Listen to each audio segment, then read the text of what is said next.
Baik, selamat pagi Bu. Semuanya silakan duduk Ibu. Oke, baik. Sebelum perkenalkan, saya Dr. Laika yang menjadi wakil pada pagi hari ini. Sebelumnya boleh tahu dengan Ibu siapa? Ibu Nabila. Oke, Mbak Ibu Nabila. Jadi apakah ada keluhan atau problem yang lain?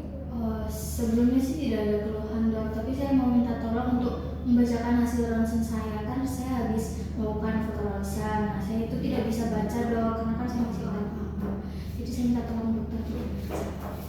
Oke, baik, bisa Ibu. Sebelumnya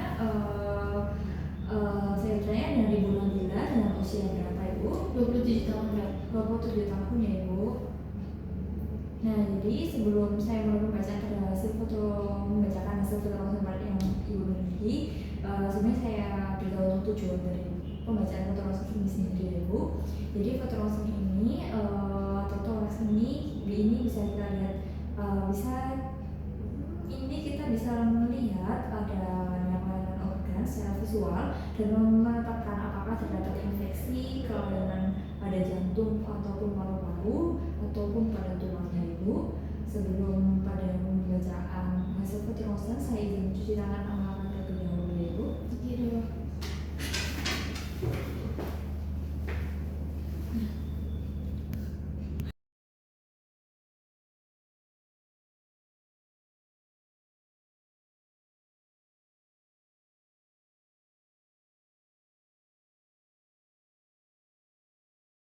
Baik Ibu, di sini saya langsung saja ya untuk membacakan hasil dari radiologi fototoraks APA posterior anterior. Sebelumnya saya konfirmasi terlebih dahulu ya.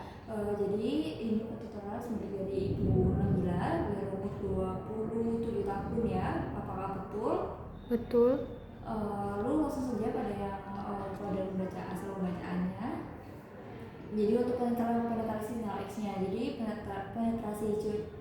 penetrasinya tampak cukup bila bagian vertebra torakal bagian atas terlihat sama di belakang jantung, yang artinya kualitas gambar yang baik ya, tidak terlalu gelap atau terlalu terang.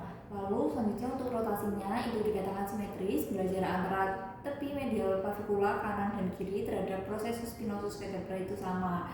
Nah, jika tidak simetris itu bisa membuat jantung tampak bergeser dan menyesatkan interpretasi. Selanjutnya untuk inspirasinya ini cukup ini tampak 9-10 subposterior di atas diafragma pada hemitoraks kanan. Nah, inspirasi kurang ini akan membuat jantung tampak lebih besar dan paru-paru akan lebih opak.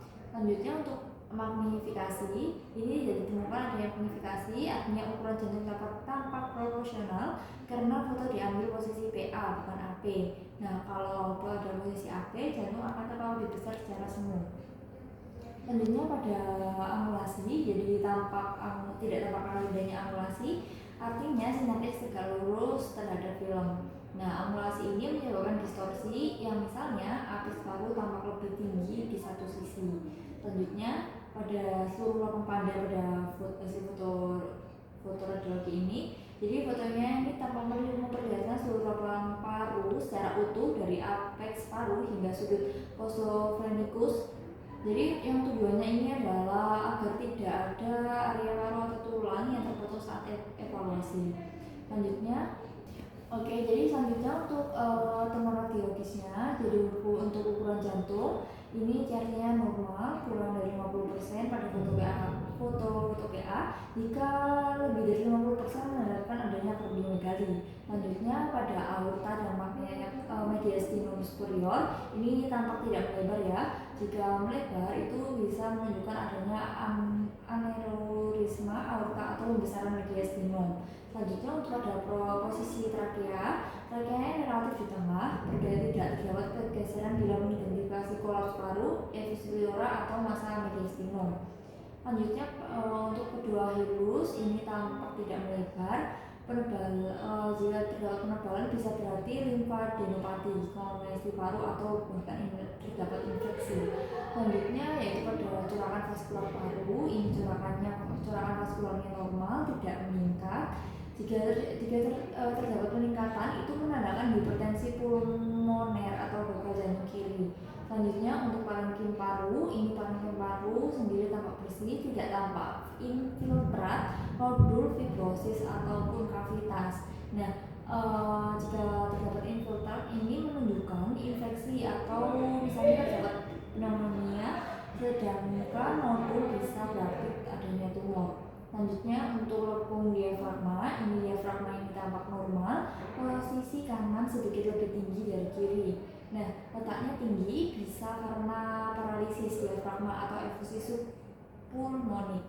Selanjutnya untuk sinus costophrenicus, ini keduanya itu sinusnya tajam. Sinus yang tumpul, jika terdapat sinus yang tumpul itu menandakan adanya efusi pleura.